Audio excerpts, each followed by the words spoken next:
anecdote. Cette anecdote, elle est racontée dans beaucoup d'ouvrages de cette époque-là, du XVIIe siècle. Le Pri Hadash lui-même raconte cette anecdote, et je vous dis, il est suivi par deux autres poskim saradim. Le Nechpa Bakes, c'est Rabbeinu Yonah Navon, c'est le maître du Hida. Rabbeinu Yonah Navon, c'est le Rav du Hida. Et le Hida lui-même, son élève, dans Shelot Shvot Tova'ain. Tous les trois ramènent cette anecdote et ramènent ce minhag restrictif, même chez les Sfaradim à Jérusalem. Quelle est cette anecdote? Un jour, il y a eu un mariage, quelques jours avant Pessah. C'est pas une super idée avec le ménage, mais bon. Ils ont fait un mariage quelques jours avant Pessah, et Shabbat Hatan, c'était Pessah. C'est bien, hein, avec la galette, super. Bon, Shabbat Hatan, c'était Pessah. Et ils arrivent chez le Hatan, ils avaient l'habitude de faire Shia Brachot chez le Hatan et tout, comme les Sfaradim ou comme ça, à l'origine. Et ils avaient préparé, les gens, la famille, les amis, ils avaient préparé les repas pour tous les invités, tout le monde, pour le Shabbat Hatan. Et ils avaient préparé, donc preuve en est qu'ils consommaient le riz jusqu'à cette époque-là, jusqu'au XVIIe siècle. Ils avaient préparé des montagnes de riz. Vous savez comme on a l'habitude de faire, c'est certains, ils font cuire le riz comme ça, et puis ils les mettent, comme on dirait, des collines, là, comme ça, ouais. Comment? Pyramides, voilà. Des pyramides de riz comme ça, et les gens ils viennent, ils se servent. Le Gaon, le Pri Hadash, c'est sûr que ça passait au XVIIe siècle. Le Gaon, le Pri Hadash, il rentre comme ça, et là, Mazdal Tov, Mu'adim le Simcha, Shabbat Shalom, tout le monde vient embrasser la main du Rav, et le Gaon, le Pri Hadash, il avance comme ça, il avance. Et puis, Alav Shalom, rien qui lui échappait, rien ne lui échappait. Il avait l'œil de lynx, il regarde comme ça. Et puis tout d'un coup, il regarde comme ça. Oh, il tape sur la table. Comme ça. Il dit, Rabotai, jetez-moi tout le riz. Qu'est-ce qu'il y a? Qu'est-ce qui se passe? Du riz? Qu'est-ce qu'il y a? Tout le riz, il faut le jeter. Qu'est-ce qu'il y a? Il a dit, regardez. Il a montré, il y avait un grain de blé tout en haut du riz. Et depuis cette anecdote à Yerushalayim, les Sfaradim ont arrêté de manger le riz à Pessah. Donc, ça veut dire quoi? Si on analyse cette histoire, ça veut dire que jusqu'au XVIIe siècle, jusqu'à ce que cette histoire se produise, les Sfaradim mangeaient le riz, en accord parfait avec le Shulchan Aruch. Mais simplement, Mishum Ma'aseh Shahaya, ils ont arrêté de manger le riz. Ça veut dire que Me'ikaradin, ça reste moutard, simplement. Ma'aseh Shahaya, ils ont arrêté pour cause d'une anecdote. C'est-à-dire, cette anecdote, elle est rapportée, je vous dis, par le Pri Hadash lui-même, elle est rapportée par le Rabbi Yonah Navon dans l'Echpa Bakesef, le maître du Hida, et par le Hida lui-même dans Shelot Shvot Tova'ain. Malgré tout, il y a, allons voir chez les Aharonim Ashkenazim maintenant. Ça c'était les Aharonim Sfaradim. Maintenant, chez les Aharonim Ashkenazim, il y en a un qui s'appelle le Gaon Ya'betz. Le Gaon Ya'betz, Alav Shalom, c'était le fils du Hacham Tsevi. D'ailleurs, Ya'betz, Rachet Tevot, les initiales de son nom, Yaakov Ben Tsevi. Oui. Le Ya'betz, il vivait au XVIIIe siècle. Le Gaon Ya'betz, qui était le fils du Hacham Tsevi, rapporte dans son commentaire sur Shulchan Aruch Moruk Tsi'an, Siman Tavnun Gimel, toujours le même chapitre, il rapporte comme ça la réaction de son illustre père, donc le Hacham Tsevi, sur le minhag ashkenazi restrictif en matière de riz et de kitniot à Pesach. Et je cite les propos. Il dit, combien mon père, le Hacham Tsevi, combien mon père souffrait et était attristé énormément vis-à-vis de ce minhag, de cette tradition chez nous les Ashkenazim, de ne pas manger ni riz ni kitniot à Pesach. Combien il en souffrait mon père? Pourquoi il en souffrait? Parce qu'il régalait du riz? Non, pas du tout. C'est pas à cause de ça. Pourquoi il en souffrait? Il donne deux arguments. Il dit d'abord, premièrement, le fait de priver les gens de riz et de kitniot au titre d'une simple humra yetera, d'une simple humra superflue, comme on l'a dit tout à l'heure avec le tour. Ça entraîne, il dit, c'est humra de atial et dekula. Il dit, c'est une rigueur qui ne peut entraîner qu'un issour, qu'une catastrophe, un mirchol. Pourquoi? Quel issour? Il dit, si vous retirez des gens, vous leur retirez le riz, vous leur retirez les kitniot, toutes les graines, les légumineuses, etc. Forcément, il faut bien qu'ils mangent à Pessah. Qu'est-ce qu'ils vont faire les gens? Ils vont forcément fabriquer davantage de matzot. Or, vous savez très bien, la différence entre une matzah et du hametz, elle est très infime. Une matzah peut devenir très rapidement du hametz.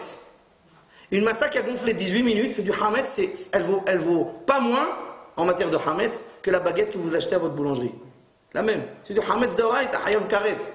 Il dit, le fait de retirer, de priver les gens de riz et de kitniot, simplement sur le simple argument d'une khumra, tu vas entraîner des catastrophes. Parce que les gens ils vont être obligés de combler ce manque avec davantage de fabrication de matzot. Or, qui dit quantité, dit forcément négligence, malveillance, manque d'attention.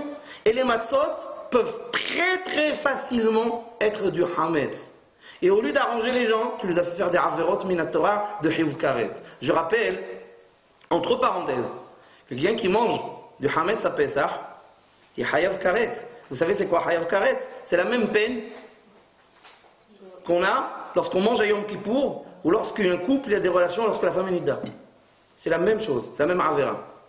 Donc vous voyez, il dit le Gaon Yarabès au nom de son père, le Hacham Tzevi, que le fait d'imposer aux gens une khumra yetera, croyant soi-disant de se mettre à l'abri du Issour, tu plonges dans le Issour, tu te rapproches encore plus de la avera. Ça c'est le premier argument qu'il cite. Et deuxième argument, il dit et en plus, les matzot, ça coûte très cher. Déjà à l'époque, au XVIIIe siècle, c'était déjà des escrocs, vous voyez? Ouais. Déjà au XVIIIe siècle, ouais. Et alors ça coûte très très cher. Ça coûte très très cher. Et forcément, il y a des gens qui ont des grandes familles, Blainara. Il y a des gens qui ont beaucoup d'enfants. Il y a des gens qui ne peuvent pas se permettre d'acheter beaucoup de matzot. Et alors qu'est-ce qu'ils vont faire? Tu leur enlèves le riz, le kitniot, c'est déjà plus à la portée des porte-monnaies de tout le monde. Et tu leur enlèves tout ça, ils vont manger, qu'est-ce qu'ils vont faire? Ils vont acheter des matzot, ils ne pourront pas manger, ils ne pourront pas acheter pour tout le monde. Et ils vont être nimna'im, simhat yom tov. Ils vont se priver de la mitzvah de simhat yom tov à cause de ça. Il dit que tout ça, c'est des arguments qui fait que mon père, le Hacham Tzevi, il disait, et Aïshir Heli, il disait si j'en avais la force, Hacham Tzevi disait si j'en avais la force, j'annulerais ce minhag restrictif de Orez de Ketniot. Vous voyez que même chez les Ashkenazim, c'était un minhag qui était très très très discuté, très remis en question.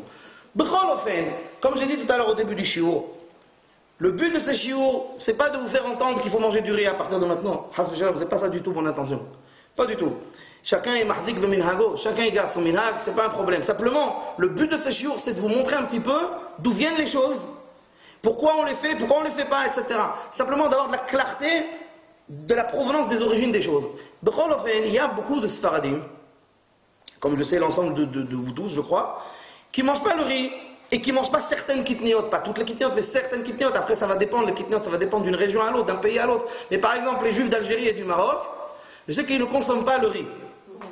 C'est-à-dire qu'un mot, qui continuent à ne pas le consommer s'ils veulent, c'est pas le problème. Simplement, on va voir maintenant, par rapport à tout ce qu'on vient de dire, on va voir toute une multitude, on va voir quelques situations pratiques, des cas pratiques du sujet qu'on vient de développer.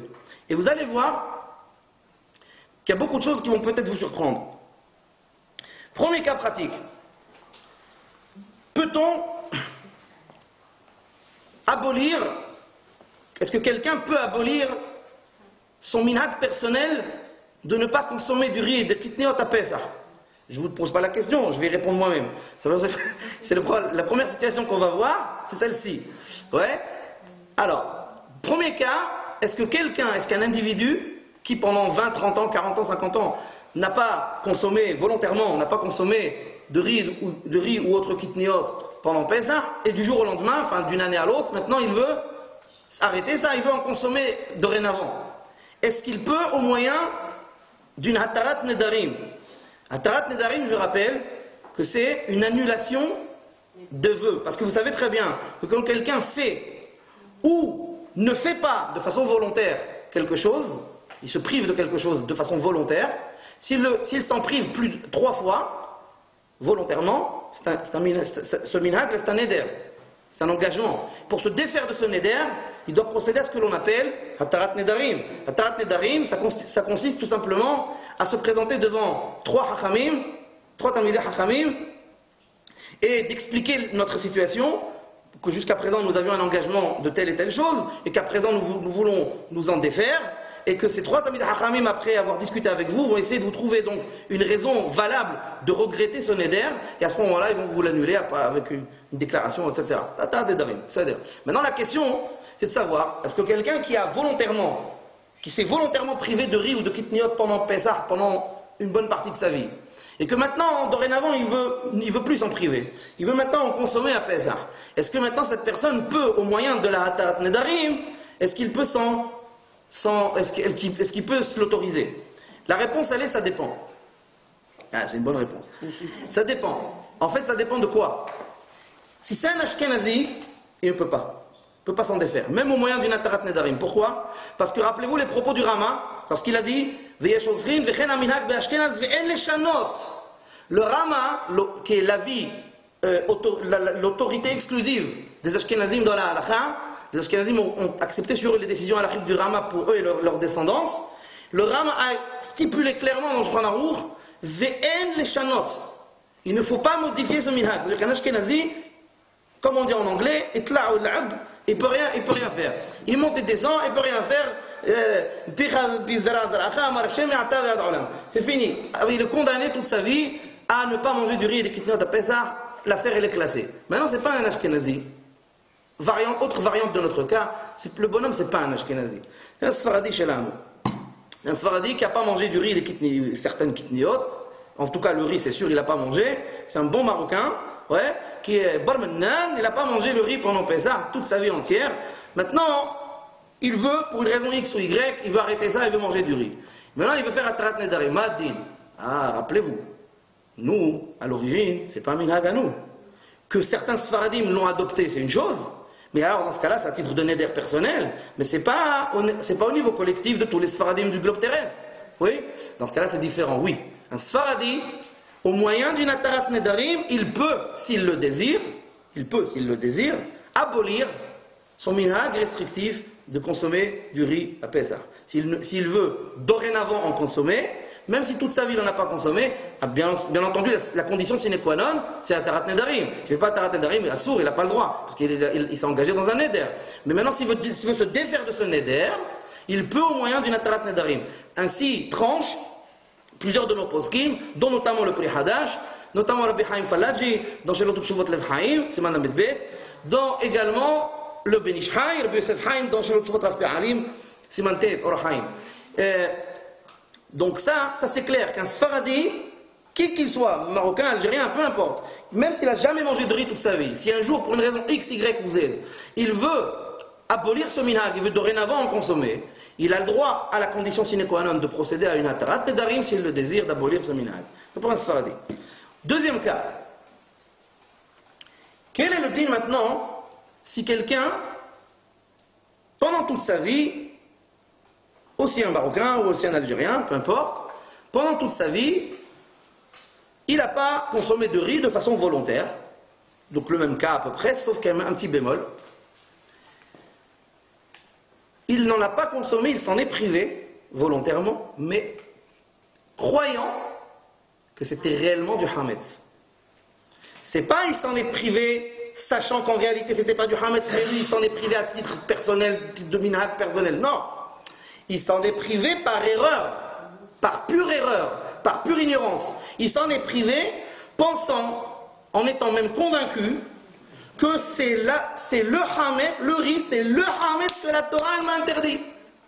Que riz et pain égale hametz. Les deux c'est hametz, hayav karet, ils sont de raïda. Toute sa vie il a cru que le riz c'est du hametz à 300%. Et c'est pour ça qu'il s'en est privé. Maintenant un jour, on va dire que c'est une dame, cet individu. Cette dame elle est venue au jour du mardi soir, elle était là chez Audrey Benamou, et elle a entendu Pitoun qui a dit, c'est du Baudelaire. Que le riz, c'est pas du hametz. Ah bon? Et moi, ça fait 50 ans que je m'en prive. Et ça fait 50 ans que je croyais que c'était moi du hametz de l'haram, du hametz assour de la Torah, et au karet, vechoulé. Personne n'a 50 ans ici. Hein. Personne n'a 50 ans, Baruch Hashem. Vous êtes tous des jeunes filles, Baruch Hashem. Mais en tout cas, la personne, elle ouvre les yeux comme ça, elle dit ah bon, mais dans ce cas-là, mais il n'y a aucune raison. La personne, elle a un cerveau, elle est intelligente. Et elle se dit, mais il n'y a aucune raison que je m'en prive dans ce cas-là, si ce n'est pas du hametz. Pourquoi je me prends la tête, excusez-moi, pourquoi je me prends la tête depuis 30 ans, bon, depuis 10 ans, voilà, parce que vous êtes jeune, ouais, pourquoi je me prends la tête à pas en manger? C'est pas du hametz. Maintenant, la personne, cette là, cette madame, maintenant, elle dit, qu'est-ce que je fais maintenant? Maintenant, moi, le prochain Pessah, dans 3 semaines, oula, je vous ai fait peur là, d'un coup, 3 semaines là. Ouais, dans moins d'un mois, je veux absolument manger du riz. Bessif, je veux manger du riz. Pourquoi? C'est pas du hametz, c'est pas du hametz. Alors maintenant, elle demande au Hacham, elle lui dit, Rabbi, est-ce que je dois faire Atarat Nedarim ou pas? Réponse dans le Shulchan Aruch.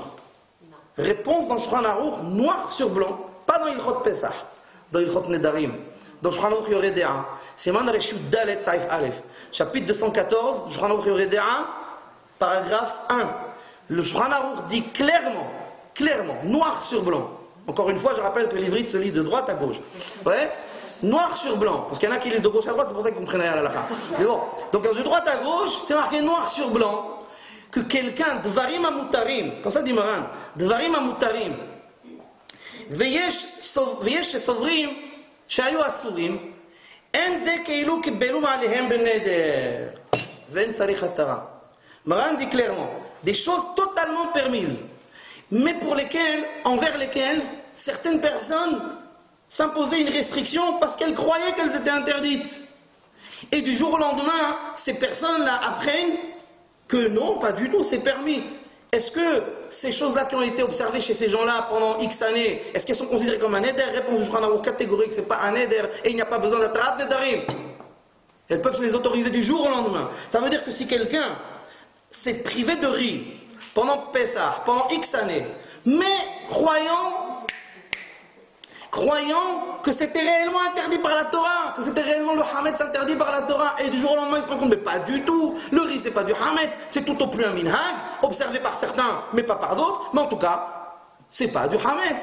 Et la personne va dire, ah bon, dans ce cas je vais manger, la brioute, mange, Atarat Nedarim, non, Atarat Nedarim, c'est minhag beta'out, ça s'appelle minhag par erreur. Minhag beta'out, l'autre sarich hatara. Minhag beta'out, il n'y a pas besoin d'atara, même si ça fait 30 ans qu'on l'a observé. Il y a pas, c'est une erreur, c'est une erreur.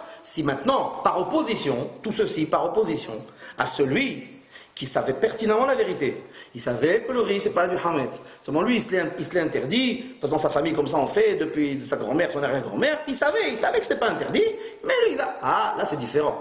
Le jour où il veut manger du riz celui-là, il faut absolument une Atarat Nedarim. Parce que là c'est un vrai minhag, c'est un vrai neder. Mais quand c'est pas un neder conscient, il faut qu'il y ait une conscience dans un neder. S'il n'y a pas de conscience dans un neder, c'est pas un neder. Le seder. Ça c'est un autre cas qu'on a vu. Maintenant, autre chose encore. Quel est le din si par exemple un Sfaradi qui mange du riz et les kitniot invite à Pessah un Ashkenazi? C'est possible, c'est pas de la science-fiction, c'est possible. Ouais, c'est pas du Star Trek, ça existe. Bon, un Sfaradi, nous on les invite, c'est le contraire, je sais pas. Bon, nous on les invite, ouais, un Sfaradi. Ça va, je rigole. Enfin, pas tellement, mais bon. Un Sfaradi qui invite un Ashkenazi à Pessah. Attention, c'est enregistré. Je sais. J'ai jamais eu peur de mes opinions, Baruch Hashem. De toute façon, ma tête elle est mise à prix depuis 25 ans. Alors, Wanted, David Pitoun, dans tout Villeurbanne. Alors, même ailleurs. Regardez, un Sfaradi qui mange le riz, qui mange le kitniot. Hein, Eve, tu vois, vous allez voir sur Facebook, vous allez voir comment on parle de moi. Un Sfaradi qui mange les kitniot, qui mange le riz, qui mange tout, sauf le hametz bien sûr. Ouais, il mange tout. Il invite un Ashkenazi à Pessah qui bien entendu ne mange pas, évidemment. L'Ashkenazi ne mange pas de riz assourd, il n'a pas le droit de manger. On a dit tout à l'heure qu'un Ashkenazi catégorique, il n'a pas le droit de manger ni riz ni kitniot. Un pied à la fin, il n'a pas le droit assourd. Maintenant, il l'invite.